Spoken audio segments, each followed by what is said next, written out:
Chapter 29 The Beavers. Every day the beavers swam along their dam, inspecting and repairing it. The wall of wood and mud allowed only a trickle of water to pass through, and it had turned a narrow stream into a wide pond that many animals all now call home. As Roz and Brightbill walked around the pond, they passed hundreds of chewed-up tree trunks, proof that the beavers had a constant supply of wood, and this gave Roz an idea. The robot swam her flattened hand, and the sounds of chopping wood echoed across the water. They were soon replaced by the sounds of footsteps and shaking leaves as the robot carefully walked along the beaver's dam with a gosling on her shoulder and a freshly cut tree in her hands. The beavers floated inside their lodge and stared at Bizarre sight with open mouth until Mr. Beaver slapped his broad tail on the water, which meant stop right there. The robot stopped.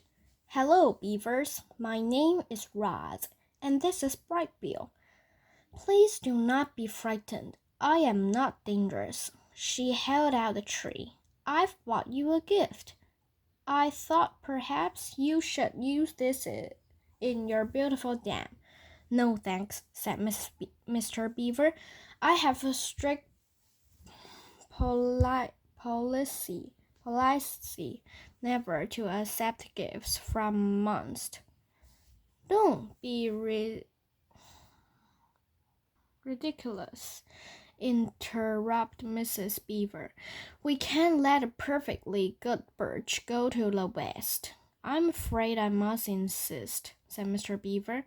Mrs. Beaver turned to her husband. Remember how you asked me to point out when you're being stubborn and rude? Well, you're being stubborn and rude. When she turned back to Roz, thank you, monster. If you'd be so kind as to drop the tree in the water, we'll take it from there. I'm not monster. Roz taught the tree like a twig. I am a robot. The tree smashed against the water and sent the beavers bubbling up and down. Just then, Brightbill started peeping. Mama, start peeping. Mama, hungry. So Roz dropped a ball of grass into the nest. The gosling thinks you're his mother, came a quiet voice. It was Peddler, Mr. and Mrs. Beaver's son. His real mother is dead, said Roz, so I have adopted him. There was a brief silence. Then Peddler looked up at Roz and said, You're a very good robot to take care of Brightbill. Mr. Beaver sighed. Yes, that's very good of you, Roz. But I don't understand what any of this has to do with us. My son and I need a home, and Loudwind said you'd help us build one. Of course she did, Mr. Beaver muttered to himself. Loudwind gets me out of my lousy jam, and I spend the rest of my days doing her favors. Mrs. Beaver glared at her husband. Sorry, he said, realizing he was being stubborn and rude again. Stay right there, Roz. We need to have a family meeting. The three beavers slipped under the water, and a moment later their muffled sounds could be heard inside the log. The robot stood on the dam and patiently waited with her son. Mama, Mama. Yes, Brightbill, I am trying to act like a good mother. A ripple, and Mr. Beaver's head appeared above the water. If you bring us 4 more trees, good, healthy ones, maybe I'll have time to help you and the gosling. That is wonderful, said the robot. We will be right back. Chapter 13 The Nest.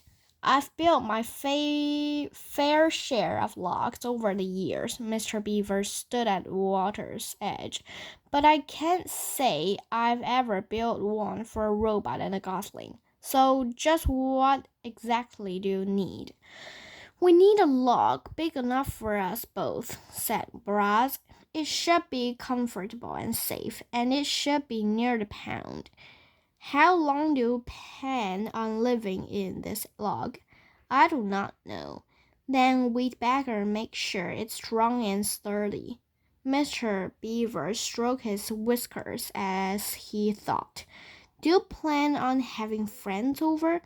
The Missus loves to entertain guests. I do not have any friends. No friends? Well, you seem pretty likable for a monster. I mean, a robot. But if you want my advice, you should grow yourself a garden. Your neighbors won't be able to resist fresh herbs and berries and flowers. Just you wait and see. So we'll make sure that's place for a garden, and we'll give your log some extra place for all the friends you'll be hosting. The beaver winked. We also need to find a way to keep your log comfortable when it's cold outside. Our log is heated by our own bodies, but I think we'll have to find another way to heat yours. The beaver and the robot thought about heat for a while. The first thing that came to Roz's mind was the sun. But then she remembered the hot sparks she had felt white sliding down the mountain peak. I could heat our log with fire, she said. Mr. Beaver blinked his little eyes. I will need to experiment. Roz continued, but I think there is a way. You go right ahead, Roz, said the beaver. But will you try not to burn all the entire forest? Do not worry, I will be careful. Let's move on, Mr. Beaver sighed. The next order of business is to find a site for your log. That meadow across the water would be perfect. But the hares will have a bit if we try to build there. I think we should clear out some trees and build right in the forest, and I know just a place. The beaver took them along the water and up to a dense section of forest that jutted into the pond. It needs some work, said Mr. Beaver, struggling through the thick weeds. But this ought to do the job. Yes, this ought to do the job, said Roz in her friendless voice. Job, said Bright Bill. Mr. Beaver was incredible skill at taking down trees, but even he couldn't keep up with Roz's powerful chopping hands, so he let the robot do the hard work. He pointed out the trees and shrubs that needed to go, and Roz started hacking away. By sunset, they were standing in a newly cleared site, and they had more than enough wood to build a log. You did some fine work today, Roz, Mr. Beaver yanked. I'll return in the morning, and we'll pick up right where we left off. What would you like me to do? Said the robot. Tonight? So you still feel like working, do you? Very good. Well, you can start by digging out these tree trunks, and you can collect all those large flat stones over there, and you can smooth down these patch of dirt so we have a level place to build. That should keep you busy. The next morning, Mr. Beaver returned to find that Roz had been very busy indeed.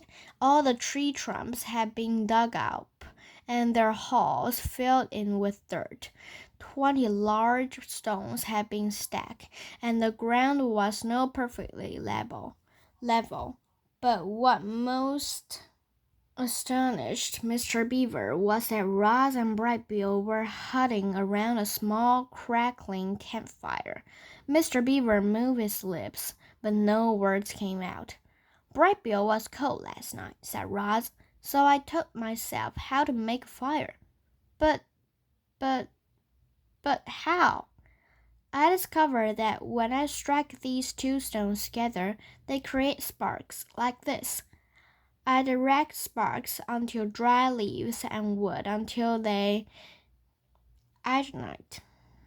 Once I had a fire, it was easy to keep it going, and if I need to put it out, I can just add water. Mr. Beaver sat and warmed his paw. I'd never seen fire in such a neat little bundle. He stared into the flames. I've only seen it blazing through the forest, burning everything in its path, but this is marvelous. He took another minute to enjoy the warmth. Then he and Robot got back to work. Mr. Beaver asked Ross to dig a trench here, to place large stones there, to arrange logs this way, to smear mud that way. Birds and squirrels perched in the trees and watched the new log take shape. It resembled the beaver lodge,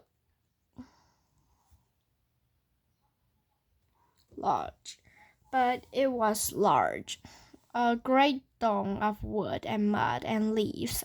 A simple opening in the wall served as the entrance, and the door was nothing more than a heavy stone that the robot could slide out of the way.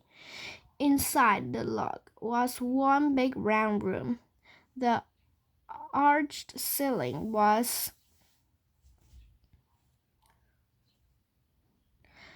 high enough that Ross could stand up straight. A fire pit was set into the center of the floor, and a mesh of thin branches above acted as a vent. Long stones lined the entire walls, like branches, and were covered with thick cushions of moss. There was even a hole for storing food and water for Brightbill. You're got yourself a beautiful pound view. Perfectly, said Mr. Beaver. What are you going to name it? I do not understand. Why, a beautiful log like this deserves a name. We call our log Streamcatcher. The robot's computer brain didn't take long. The log is for Brightbill. Brightbill is a bird. Birds live in nests. Could we call this log the nest? Huzzah! Squawked the beaver. The nest is a fine name for a log. Nest, nest, laughed Brightbill. They stood outside the nest and admired their handiwork until Mr. Beaver's belly began to grumble. That sounds means it's time for me to go get dinner. Thank you very much for your help, said Roz. We could not have done this without you. You're quite welcome, said Mr. Beaver, smiling. For your garden, you'll want to speak with Tawny, the doe who lives over the hill. She'll know just what to do. And now, if you'll excuse me, I have to hurry home before Peddler eats all the best leaves. Enjoy your first night in a nest.